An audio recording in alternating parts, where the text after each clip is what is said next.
आज औरंगाबाद शहर के अंदर, महाराष्ट्र राज्य के अंदर अलग अलग मुद्दों को लेके मुस्लिम समाज के ऊपर भी एट्रोसिटी, जुल्म ज्यादती औरंगाबाद शहर का नामांतरण के मुद्दे की अगर आप बात करेंगे तो हाई कोर्ट का आज भी स्टे है, लेकिन गैर कानूनी तरीके से पुलिस प्रशासन और कई सरकारी विभाग जो है तो औरंगाबाद का नाम चेंज करके संभाजी नगर लिख रहे हैं।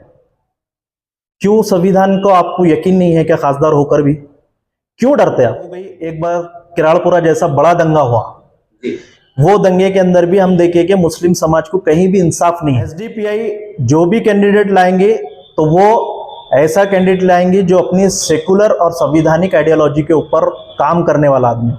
हम लोगों को एक्साइटेड होने की जरूरत नहीं है कि मराठा को इलेक्शन रिजर्वेशन मिल रहा है तो मुस्लिम कम्युनिटी भी अपना रिएक्शन देना शुरू करे।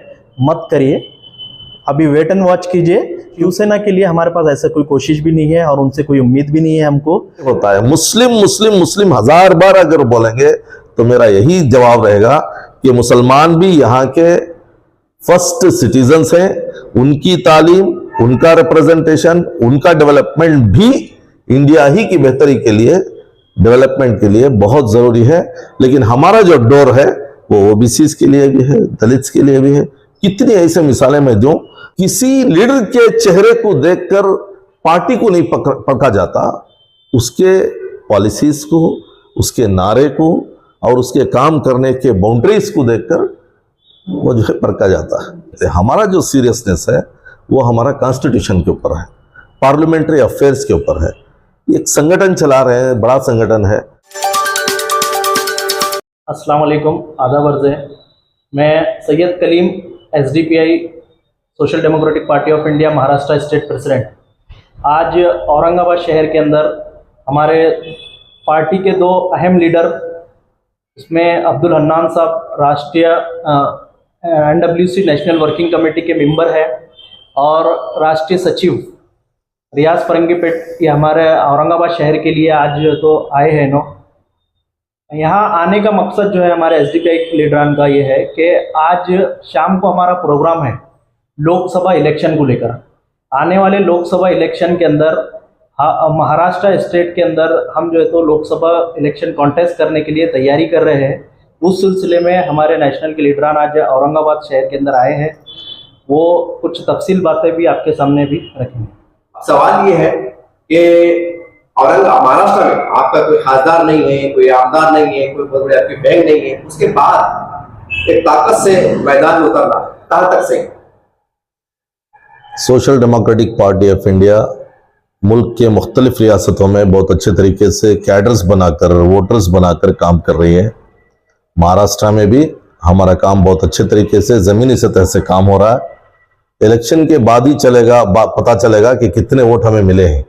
अभी खासदार और आमदार का जो कैलकुलेशन आप कर रहे हैं वो कैंपेन के बाद, इंतखाबात के नतायज के बाद मालूम होगा। बहुत अच्छे तरीके से हमारा काम चल रहा है और अच्छी तैयारी हमारी चल रही है।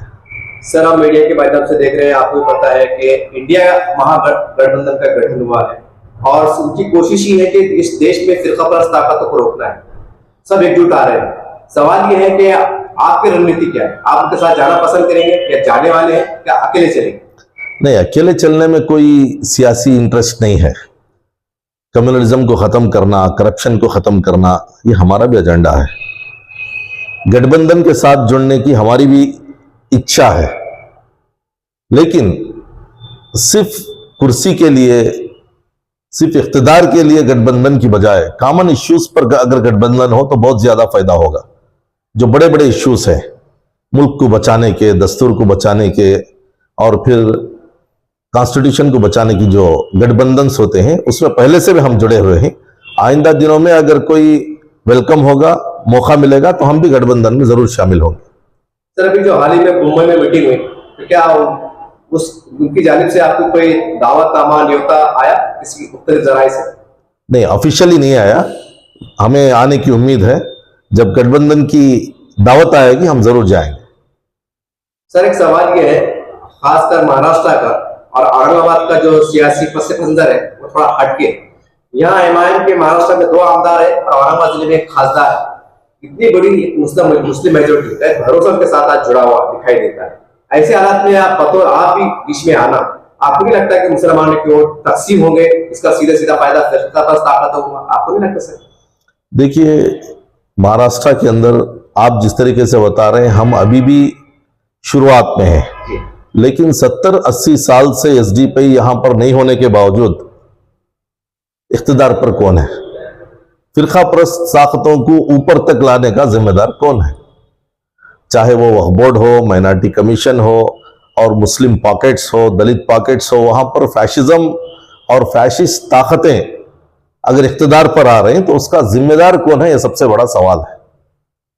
अगर हमारी वजह से पावर में, अगर इख्तिदार में कम्युनिस्ट और कम्युनल पार्टियां आना था तो अब से आना था, लेकिन 70 साल सेक्युलर नाम निहाद हुकूमतें करने के बावजूद हुकूमत में कौन है, इख्तिदार में कौन है? तो इसका जिम्मेदार कौन है? इसका डायरेक्ट जिम्मेदार कांग्रेस और सो कॉल्ड जो सेक्युलर पार्टियां हैं वही इसका जिम्मेदार है। उन्होंने कम्युनलिज्म को बढ़ावा दिया, सॉफ्ट हिंदुत्व के जरिए से उनको परवान चढ़ाया और उसका वो भुगत रहे हैं। सर, हम देख रहे हैं कि अभी हाल ही में असद रवी साहब ने एक बयान आया है, उनका कहना है कि हम, जैसा आप बता रहे हैं, हम सेकुलर पार्टियों पर भरोसा नहीं कर सकते, ये भी उनकी ज़हनियत फिरकापरस्त है, ऐसा उनका बयान आया है। उन्होंने कहा था कि आप तीसरे महागठबंधन, मतलब तीसरा ऑप्शन की जरूरत है। क्या ऐसा कोई पहल होती है आने वाले भविष्य में, तो क्या आप तीसरे ऑप्शन के साथ जाना पसंद करेंगे? फायदे भी अगर इंडिया गठबंधन से आपको बुलाना नहीं आता है तो? देखिए, हम इंतजार में नहीं बैठे हैं, हम अपना सफर शुरू किए हुए हैं, हमारी अपनी तैयारी चल रही है। हम वोटर्स को लुभाने के लिए और हमारे कैडर्स को एनकरेज करने के लिए जो कुछ स्ट्रैटेजीज को अपनाना है, बूथ लेवल से हम काम शुरू किए हैं। जैसे जैसे आइंदा सियासी तकाजे आएंगे, हमारा नेशनल कमेटी है, फौरन मशवरा करेंगे, हालात के मुताबिक अवाम के लिए क्या बेहतर हमारा फैसला होना चाहिए वो फैसला हम जरूर लेंगे। सर, आने वाले वक्तों में अगर इंडिया में आपको अगर बुलाना नहीं आता है, बहुत खुल के पूछ रहा हूँ, और अगर तीसरा ऑप्शन भी अगर नहीं आता है तो ऐसे हालात में फिर तो मजबूरी में आपको अकेले चलना पड़ेगा, फिर क्या करेंगे आप? नहीं, ये हम मजबूरी में चलने के लिए नहीं, सियासी पार्टी अपने पूरे ताकत के साथ, सलाहियत के साथ वोटर्स के सामने अपना एजेंडा रखेगी, अपना मैनिफेस्टो रखेगी, और फिर हम सब मिलकर, हमारी पार्टी में दलित हैं, क्रिश्चियंस हैं, लेडीज हैं, पढ़े लिखे हैं, सलाहियत वाले लोग हैं, इन तमाम से मशवरा करके उस वक्त के हालात के मुताबिक अगर पहला गठबंधन, दूसरा गठबंधन, तीसरा गठबंधन या अकेले चलना पड़े, जो मुनासिब उस वक्त में वोटर्स के लिए, मुल्क के लिए बेहतर है वो हम करेंगे। सर, हम देखते हैं कि 75 सालों में जब से देश आजाद हुआ, हर मुस्लिम नुमा चेहरा या मुख्तलिफ मुस्लिम नुमा पार्टीज अलग अलग स्वरूप में आए, अलग अलग शक्लों में आए, लेकिन तज्जिया किया जाए, उसका विश्लेषण किया जाए, ये समझ में आता है कि हर वक्त के साथ हर मुस्लिम चेहरे ने या मुस्लिम नुमा पार्टी ने मुसलमानों को नुकसान पहुंचाने का काम किया या नुकसान जो उसका जरिया बना। अब सवाल ये है, आप भी इल्ला माशाल्लाह मुस्लिम नुमा चेहरा है, सारी बात है, सवाल ये है, बड़ा सवाल, कड़वा सवाल है, कैसे बन सकते हैं एक पुराने तजर्बे की रोशनी? नहीं, आप जितने भी पुरानी तारीख के बारे में आप बोल रहे हैं वो इंडिविजुअल्स हैं। इलेक्शन के दिनों में उन्होंने काम शुरू किया, जज्बाती नारे दिए और मुस्लिम पॉकेट्स का इंतखाब किया, फौरन जो है इंतखाबात में उतरे और जज्बाती वोट लेके निकल गए। हम तकरीबन 14-15 साल से ज़मीनी सतह से भूख से आज़ादी और खौफ से आज़ादी का स्लोगन लेकर, और इसमें मुस्लिम्स, दलित, ओबीसी, मजदूर, मजलूम तमाम को साथ में लेकर बूथ लेवल पर हमारी कमेटियां बनाकर सिविक एम्यूनिटीज के इश्यूज को लेकर धीरे धीरे हम ऊपर आना चाह रहे हैं। कोई जज्बाती इश्यू हमारा नहीं है, कोई अर्जेंसी भी हमें नहीं है। बहुत इत्मीनान के साथ जाएंगे, लाइक माइंडेड लोगों को साथ में करेंगे और सो कॉल्ड जो सेक्युलर पार्टियां हैं उनको हम साथ में लेकर चलेंगे। लेकिन एक बड़ा काम धीमे में हो रहा है, दूसरी पार्टियों के साथ अगर हमारा मौजना हो रहा है तो हमारी कैडर बेस है और वो कैडर बेस नहीं थी। सर, महाराष्ट्र में जब लोकसभा इलेक्शन होंगे या विधानसभा इलेक्शन होंगे तो जाहिर सी बात है कि मुसलमान की जो आबादी है हर जिले के अंदर कम ज्यादा, हम लोग 15% है, 20% है, 25% है। ऐसे हालात में हमारे मराठा भाई है, दलित भाई है, मिश्रा समाज के लोग हैं। मेरा सवाल ये है कि आपके पास सिर्फ मुस्लिम नुमा चेहरे हैं कि आपके मराठा समाज के लीडरान है, दलित समाज के लीडरान है, आधा समाज के? जब जो इंतखाबात में जाएंगे तमाम पार्टियों के आपको मतलब लोगों के वोट होना चाहिए, वो कैसा मिलेंगे फिर आप? ये हिंदू मुस्लिम की जो तकसीम हो रही है ये कांग्रेस और बीजेपी की तकसीम है। ये तकसीम को हम खत्म करना चाहते हैं। यहां पर मसला मंदिर का, मस्जिद का, मसान का, खबरस्तान का, अजान का, हलाल का, हिजाब का नहीं है। यहां पर तालीम का, यहां पर हॉस्पिटल का, रोड का, पानी का, जॉब का, ये मसले हैं। हम जो मसले उठा रहे हैं वो मसलों में मजहब कहीं भी बीच में नहीं आता। हर एक को भूख है, हर एक को मर्ज है, हर एक को तालीम की शिक्षा की जरूरत है, रास्तों की जरूरत है। बहुत ही ओपन एजेंडे के साथ हम जा रहे हैं। हमारे साथ धीरे धीरे, हाँ आप सही बता रहे हैं, पहली सफ में तो आपको मुसलमान नजर आ रहे हैं, लेकिन हमारे साथ, हमारे एजेंडे के साथ, हमारे पॉलिसीज के साथ दलित, मराठी, ओबीसी और जितने भी बैकवर्ड सेक्शन हैं, पसमानदा तबकात, तमाम जोड़ते चले जा रहे हैं। इसीलिए आप कर्नाटक वगैरह में देखे होंगे, बृहत महानगर पालिका कारपोरेशन में हमारी नुमाइंदगी है, पंचायत में 8 से 10 जगह पर गवर्नेंस हमारी है, और ये जो 330-340 हमारे ग्राम पंचायत के मेंबर्स हैं, उसमें से 40 से 50 तक नॉन मुस्लिम भाई हैं। हमारे कैडर्स के अंदर नॉन मुस्लिम्स हैं, हमारी नेशनल कमेटी में नॉन मुस्लिम्स हैं।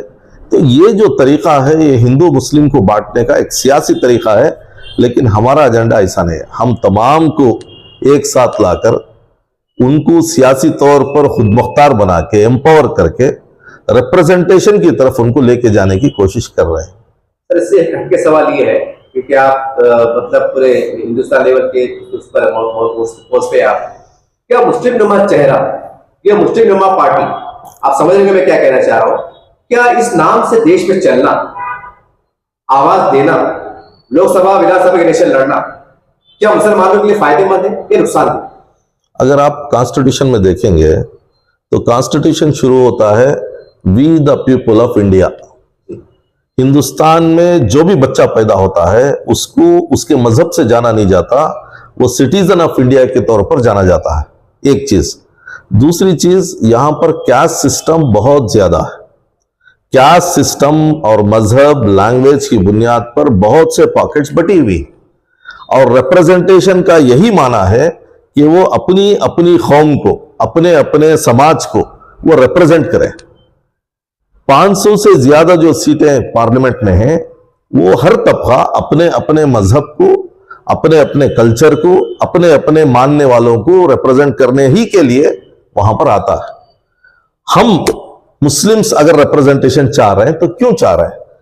मुसलमानों की तालीम, मुसलमानों के लिए बेसिक एमिनिटीज, मुसलमानों के लिए बैंक, मुसलमानों के लिए हॉस्पिटल। क्या 20% मुसलमानों को हैंडीकैप बनाकर एक बेहतरीन इंडिया बना सकते हैं? इंडिया के मैप को अगर 25% आप डार्क में रखेंगे तो इंडिया कैसा नजर आएगा? अगर पूरा इंडिया शाइनिंग होना है, डेवलप होना है, तो मुसलमानों को भी अपलिफ्ट करना है, दलितों को भी अपलिफ्ट करना है, ओबीसीज को भी अपलिफ्ट करना है, कॉन्स्टिट्यूशन के तमाम आर्टिकल्स को इंप्लीमेंट करना, तभी जाके होता है। मुस्लिम मुस्लिम मुस्लिम 1000 बार अगर बोलेंगे तो मेरा यही जवाब रहेगा कि मुसलमान भी यहाँ के फर्स्ट सिटीजन्स हैं। उनकी तालीम, उनका रिप्रेजेंटेशन, उनका डेवलपमेंट भी इंडिया ही की बेहतरी के लिए, डेवलपमेंट के लिए बहुत जरूरी है। और इसके लिए अगर हम काम कर रहे हैं, अगर आपको ऐसा महसूस हो रहा है, तो हमें फख्र भी है कि एक तबके को कम से कम हमने रिप्रेजेंटेशन शुरू किया है। लेकिन हमारा जो डोर है वो ओबीसीज के लिए भी है, दलित्स के लिए भी है। कितनी ऐसे मिसालें मैं दूं, यहां तक कि हम एक कमेटी बनाए हैं, कमेटी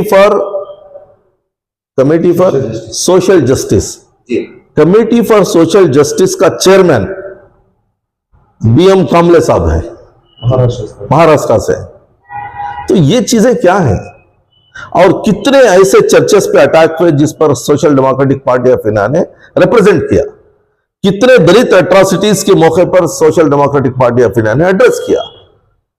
इसका माना यह है कि किसी भी पार्टी में अगर एक चेहरा है, फॉर एग्जाम्पल कांग्रेस में अगर आप देखेंगे सोनिया गांधी का चेहरा है, तो क्या आपको क्रिश्चियन नुमा पार्टी दिखती है?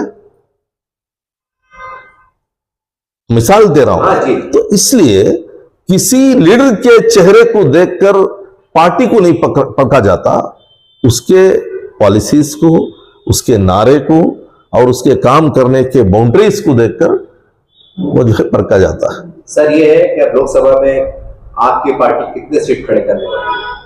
तैयारी तो बहुत ज्यादा सीटों पर हो रही है हमारी, लेकिन तैयारी अलग चीज है।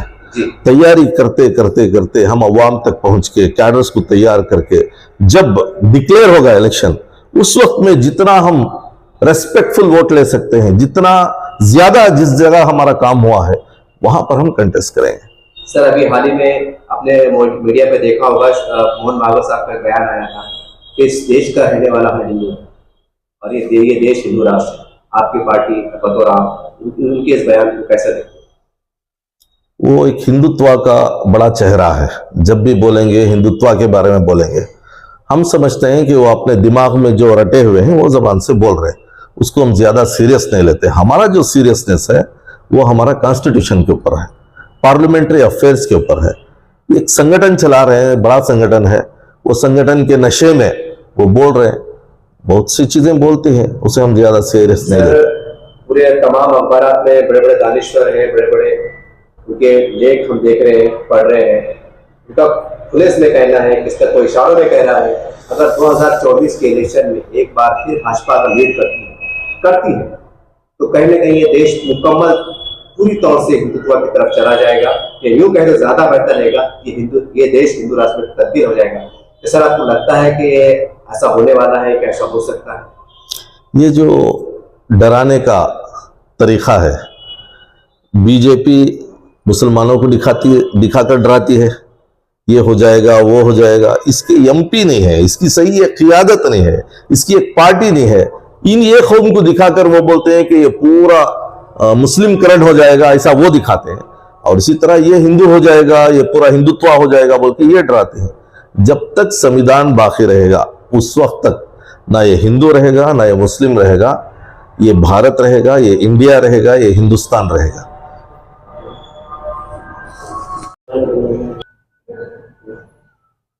सर, जैसा आपके जिम्मेदारों ने बताया कि हम लोकसभा की तैयारी के लिए आए हैं, तो औरंगाबाद की सीट भी बहुत मायने रखती है और यहाँ की सीट इतने मायने रखती है कि यहाँ के असराफ पूरे मराठवाड़े पड़ते हैं और मराठवाड़े के असराफ पूरे महाराष्ट्र पे पड़ते हैं। तो औरंगाबाद से कोई नुमाया चेहरा आपके पास मौजूद है, डिक्लेयर करने वाले हैं क्या बाद में होगा? देखिए, सबसे पहली चीज तो औरंगाबाद लोकसभा क्षेत्र के लिए भी बदलाव जरूरी है।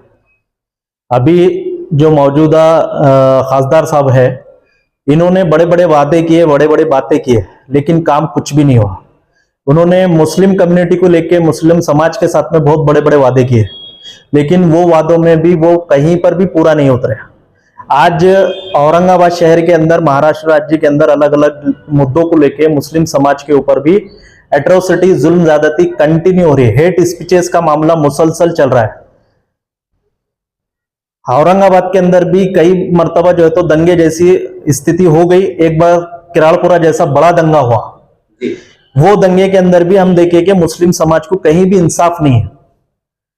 गोली चला के जो है तो कत्ल कर दिया गया 2 लोगों का, उनके बारे में आज भी इंसाफ के लिए बोलने वाला कोई नहीं है। तो वादे सिर्फ वादे हुए हैं, बाकी कुछ काम नहीं हुआ है यहाँ पर मुस्लिम समाज का। इसलिए इस मर्तबा बदलाव जरूरी है। एसडीपीआई जो भी कैंडिडेट लाएंगे तो वो ऐसा कैंडिडेट लाएंगे जो अपनी सेकुलर और संवैधानिक आइडियोलॉजी के ऊपर काम करने वाला आदमी, जो सच्चाई के साथ में बेबाक होगा और मजलूमों के लिए बेबाक आवाज उठाने वाला, ऐसा एक कैंडिडेट जो है तो हम अवाम को देंगे। अवाम को एक उनका दिल का इत्मीनान जैसा एक कैंडिडेट हम जो तो लाने की कोशिश करेंगे। उसके लिए हमारी कोशिश जारी है। बहुत सारे लोग हमारे रास्ते में है, वक्त आने पे हम जो है तो उसका अनाउंस करेंगे। सर, जैसा आपने कहा है, लेकिन सवाल ये है कि हम देखते हैं कि भाई जो पार्टी का मेजोरिटी होती है, 10, 12, 15 खासदार होते हैं, 20 एक आमदार होते हैं, ऐसा कहा जाता है कि उनकी आवाज सुनी जाती है, उनका दबदबा रहता है। क्या आपको लगता है कि महाराष्ट्र में एक होता है कि एमआईएम का खासदार, जैसा आप बता रहे हैं कि उन्होंने काम नहीं किए, तो वाकई वो बहुत कुछ कर सकते थे अकेले होने के बाद, ऐसा लगता है आपको? देखिए, हमारे पास एक और मेजोरिटी का मसला नहीं है। हम मजलूमों की ताकत यहाँ का संविधान है, कॉन्स्टिट्यूशन है। जो आदमी कॉन्स्टिट्यूशन को अच्छी तरह समझ लेगा वो खुद ब खुद ताकतवर बन जाएगा। औरंगाबाद शहर का नामांतरण के मुद्दे की अगर आप बात करेंगे तो हाई कोर्ट का आज भी स्टे है।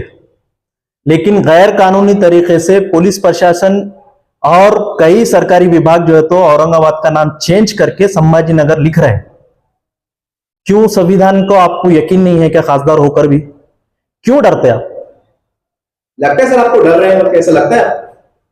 बात दो ही हो सकती है। आप जो अभी ने लफ्ज इस्तेमाल किया है, डर। एक ही दो ही बात उसमें हो सकती है। जी। संविधान हमारा इतना ताकतवर है, हमारा लोकतंत्र इतना ताकतवर है कि हम उसके ऊपर भरोसा करके हमारे इंसाफ के लिए आवाज उठा सकते हैं। अगर दो सिचुएशन के अंदर आदमी आवाज नहीं उठाएगा, एक तो डर या फिर दूसरा जो है तो जो पॉलिटिकल बेनिफिट्स रहता, सियासी मफाद परस्ती जिसको बोलते हैं, ये दो चीजों के बीच में आदमी खामोश होता है। ये खुली चीजें हैं, हमको भी अच्छी तरह इसको समझना चाहिए। अवाम को भी इन तमाम चीजों को आंखों से देखने के बाद अब बेदार होना चाहिए। सर हमने देखा है, आप भी शहर यानी औरंगाबाद से ताल्लुक रखते हैं कि जब उनका जिक्र निकल ही गया है तो एक सवाल ध्यान में आ गया। खाते साहब ने कई बार कहा है आपके पास कि भाई जमहूरियत को बचाने के लिए, सेक्युलरिज्म को बचाने के लिए हम दो कदम चलने को तैयार है, पीछे हटने को तैयार है। सब ये मैंने ऑफर किया था, उसमें आप भी शामिल हो सकते हैं। एग्जाम्पल, तो क्या आने वाले वक्त में मुमकिन है कि आपकी पार्टी और एमआईएम की कहीं ना कहीं नजदीकियां बढ़े या कुछ रास्ता हमवार मुमकिन है? बिल्कुल, लेकिन हमारे अंदर फर्क यही है कि हम सिर्फ कैमरे के ऊपर बात नहीं करेंगे, हम प्रैक्टिकली कोशिशें करेंगे। कोशिशें कर ही हमको यकीन है कि उसके बाद रास्ता निकलेगा। सिर्फ बोलकर बात करके कुछ हासिल होने वाला नहीं है। प्रैक्टिकली कैसे जो है तो हम जो है तो मराठा समाज को अपने साथ जोड़ेंगे, कैसे हम जो है तो दलित समाज को अपने साथ जोड़ेंगे, कैसे बहुत सारे नॉन मुस्लिम्स है, हिंदू है और क्रिश्चियन कम्युनिटी के लोग हैं जो आज मजलूम बनकर रह रहे हैं, वो भी आज जो है तो सताए हुए हैं, उनके ऊपर भी जुल्म ज्यादती हो रही है। अगर जुल्म ज्यादती नहीं होती तो मराठा समाज आज इतनी जो है तो आंदोलन के लिए अपनी कुर्बानी नहीं देता। जबकि हम देख रहे हैं कि महाराष्ट्र के अंदर उनका असेंबलियों के अंदर अच्छा खासा रिप्रेजेंटेशन है, लेकिन इसके बाद भी मराठा समाज को कुर्बानियां देना पड़ रहा। क्यों? क्योंकि मराठा समाज के साथ इंसाफ नहीं हुआ। तो हमको चाहिए कि हम कोशिशें करेंगे तो रास्ते जरूर मिलेंगे। सर एक तरफ महाराष्ट्र में मराठा पर भी हाल ही रिपोर्ट आ रही है कि लगभग सरकार उनको आरक्षण देने की मूड में नजर आ रही है, एक्शन में नजर आ रही है, और दूसरी तरफ मुसलमानों को हाईकोर्ट जजमेंट देता है कि आप दीजिए तालीम के मैदान में। ऐसे हालात में ये दो बातें और बीच में तमाम महाराष्ट्र की मुस्लिम क़यादत तमाम पार्टियों को सुना जाती है, कैसा देखते हैं आप? इसमें सामने लोकसभा का इलेक्शन है, जितनी भी बयानबाजियां हो रही है, चाहे वो गृह मंत्री बीजेपी के जो हमारे देवेंद्र फडणवीस है, जो खुले तौर पर मराठा समाज से इन्होंने माफी मांगी, मुख्यमंत्री एकनाथ शिंदे है जो खुद मराठा है, इनके तमाम के बयानात हम अगर देखेंगे तो सिर्फ सामने लोकसभा के इलेक्शन को सामने रखकर बातें की जा रही। अगर ये वाकई में ईमानदार होते तो आज मराठा समाज को इतनी कुर्बानियां देने की जरूरत नहीं पड़ती। तो ये इलेक्शन इंटरेस्ट वाली बातें हैं, इस पे ज्यादा हम यकीन ना करें। ये हमारा इतिहास हम लोग देख रहे हैं, आजादी के बाद से आज तक धोखा हुआ है मजलूम समाज के साथ। आज भी जो सत्ता में बैठे हुए लोग हैं ये सिर्फ धोखा देंगे, बाकी कुछ नहीं करेंगे। हम लोगों को एक्साइटेड होने की जरूरत नहीं है कि मराठा को इलेक्शन रिजर्वेशन मिल रहा है तो मुस्लिम कम्युनिटी भी अपना रिएक्शन देना शुरू करे। मत करिए, अभी वेट एंड वॉच कीजिए, क्योंकि हमको अच्छी तरह यकीन है कि बीजेपी जैसी सत्ता के अंदर बैठने वाली पार्टी ये कभी भी ईमानदार नहीं है। सर आप महाराष्ट्र की जिम्मेदारी, आपका सवाल है मेरा, जिम्मेदार है आप यहाँ पर मुकामी जो लीडरान है, राष्ट्रवादी के, कांग्रेस के, सेना के खिलाफ इसलिए कर रहा हूँ क्योंकि उन्होंने अपने आप को सेक्युलर घोषित किया है। अब वो खुला आप कह रहे हैं कि हम वो शिवसेना नहीं है जो पहले हुआ करनी, ऐसा लोग भी कह रहे हैं। तो क्या आपके उनके लीडरान आपके रास्ते में या आपकी कोशिश में है कि चलो वक्त से पहले एक महाज बनाया जाए, ऐसा कुछ हो रहा है पर्दे के पीछे, या मतलब जैसा आपने कहा इंतजार करो? जी, शिवसेना को अगर सवाल है तो शिवसेना के लिए हमारे पास ऐसा कोई कोशिश भी नहीं है और उनसे कोई उम्मीद भी नहीं है हमको, और हम आगे चलकर उनका कोई साथ में जाएंगे बोल के ऐसा हमारी कोई सोच भी नहीं है। क्यों? क्योंकि कुछ मुद्दे ऐसे रहते हैं जो उस मुद्दों के ऊपर जो है तो सामने सियासी लोगों को बेनकाब किया जा सकता है। तो बाबरी मस्जिद का मामला, उसके ऊपर शिवसेना के बयानबाजियां जो है वो उनके ऊपर उनके चेहरे को बेनकाब करने के लिए काफी है। रही दूसरे सेकुलर पार्टी की बात, वो सेकुलर पार्टियों के बाद हमने अभी हमारे नेशनल के जिम्मेदार ने भी क्लियर किया है कि हम जो है तो अकेले चलने के हिसाब में नहीं है, हम सबको साथ में लेंगे, सेकुलर लोगों को भी साथ में लेंगे, और यहाँ पर इस देश को फांसीवादी जो सोच और जो सत्ता में बैठे हुए लोग हैं, हमारे इस देश को उनसे कैसे निजात दिलाएंगे, उसके लिए जो है तो हम कोशिश जरूर करें। सर अभी आपने शिवसेना का नाम लिया सर, तो बड़ी हैरानकुन बात यह है कि मुंबई में भी इंडिया का जो गठबंधन का इजलास हुआ, कई छोटी बड़ी पार्टी के जिम्मेदार यानी शरद पवार साहब, उद्धव ठाकरे साहब, ये दो प्रमुख चेहरे सामने से थे। ऐसा लग रहा था कि पूरा लीड वो कर रहे हैं, आप कह रहे हैं कि हम उनके साथ जाएंगे नहीं। अब सीधे सीधे सवाल निकल के आ रहा है कि फिर आपका गठबंधन होता नहीं या आपका कुछ युति होती नहीं। ऐसे हालात में फिर तो क्या कर सकते हैं? नहीं, ये सोचना जो है तो हमको नहीं है, एसडीपीआई को, कि हम जाने के वास्ते क्या करेंगे। सोचना सेकुलर पार्टियों को कि वो सेकुलरिज्म के नाम पर किन लोगों को अपने साथ में बिठा रहे हैं, ये उनको सोचना चाहिए। जिन लोगों ने लोकतंत्र को, संविधान को पूरे अपने पैरों के अंदर रोंद दिया, वैसे लोगों को बिठाकर आप सेकुलरिज्म को बचा सकते क्या? ये कांग्रेस को सोचना चाहिए, ये राष्ट्रवादी एनसीपी को, शरद पवार जी को सोचना चाहिए, और उनके साथ में जितने अपने आप को सेकुलर कहने वाले लोग हैं उनको सोचना चाहिए वो किसको अपने साथ में ले और किसको ना ले। सर ये सवाल आखिरी जहन में आ गया, ऐसे हालात के साथ मैं तज्जिया कर रहा हूँ, मैं इंटरव्यू कवर कर रहा हूँ, तज्जिया भी कर रहा हूँ, ऐसे हालात में महाराष्ट्र में सिर्फ दो पार्टियां बच जाती है, एक आप और एक एमआईएम, क्योंकि एमआईएम भी कह रही है कि हमको राष्ट्रवादी भी नहीं चलती, कांग्रेस भी नहीं चलती, आप भी कह रहे हैं ये भी नहीं चलते, दो आप अकेले महाराष्ट्र में चेहरे से रह जाते हैं जिनका गठबंधन हो सकता है कि हो जाए। ये तज्जिए के रोशनी में कह रहा हूँ, आप क्या करेंगे? नहीं, आप जो सोच रहे हैं ऐसा नहीं है। अभी बहुत सारे जो छोटे छोटे पार्टियां और भी है जी, उसके साथ में बड़े पार्टियां भी है जो अभी अलायंस से दूर है। साउथ के कई पार्टियां हैं जो ये इंडिया अलायंस से दूर है अभी भी, तो अभी भी बहुत सारी गुंजाइशें हैं। और उसके साथ में सबसे बड़ी अहम बात है कि इंडिया अलायंस जो है ये वाकई में बचेगा क्या ईमानदारी के साथ में? वो सीट शेयरिंग के टाइम में वो भी सामने आ जाएगा, क्योंकि ये लोगों का जो तरीक़ेकार या इनकी जो बातचीत हमारे सामने आ रही है उसके अंदर बहुत ज्यादा तजाद है, वो तजाद आगे बढ़ने के भी चांसेस है। आखिरी में जाते जाते मुसलमानों को आपको पैगाम, संदेश मुसलमानों के लिए खास तौर से नहीं है बल्कि तमाम लोगों के लिए भी है, क्योंकि आज सिर्फ जो है तो मुसलमानों को सोचना और मुसलमान अपने लिए बात करना बोले तो ये सही नहीं है। आज हमारा पूरा मुल्क जो है तो बहुत नाजुक हालात से गुजर रहा है, हमारे संविधान ये भी आज जो है तो नाजुक हालात से गुजर रहा है। उसके साथ साथ मुस्लिम समाज जैसा मजलूम कम्युनिटी है, ऐसे कई कम्युनिटी जो है तो आज मजलूम बनकर जीने पर मजबूर है। महाराष्ट्र के अंदर शेतकरी वर्ग जो है और उनके मसाइल अगर हम देखेंगे तो मुसलमानों से बढ़कर उनके मसाइल है आज। तो ऐसे कई मसाइल जो है तो के अंदर अलग अलग समाज के, अलग अलग वर्ग के, अलग अलग जाति धर्म के लोग मलूस है। ऐसे हालात के अंदर हम सबको संविधान एक धारे के अंदर पुरोता है, उसके ऊपर विश्वास कर हम सबको एक जगह आना चाहिए। उसके लिए तमाम अवाम ने भी आज ये समझना चाहिए कि कोई लीडर अगर वो संविधान से हटकर, कॉन्स्टिट्यूशन से हटकर कोई बात करता है तो वो आपके लिए कभी भी जो है तो फायदेमंद साबित नहीं हो सकता। फायदेमंद आपके लिए वही होगा जो संविधान के लिए ईमानदार है, हमारे समाज के लिए ईमानदार है, इस देश की जनता के लिए ईमानदार जो पार्टी, जो लीडर रहेगा वही फायदेमंद साबित होगा।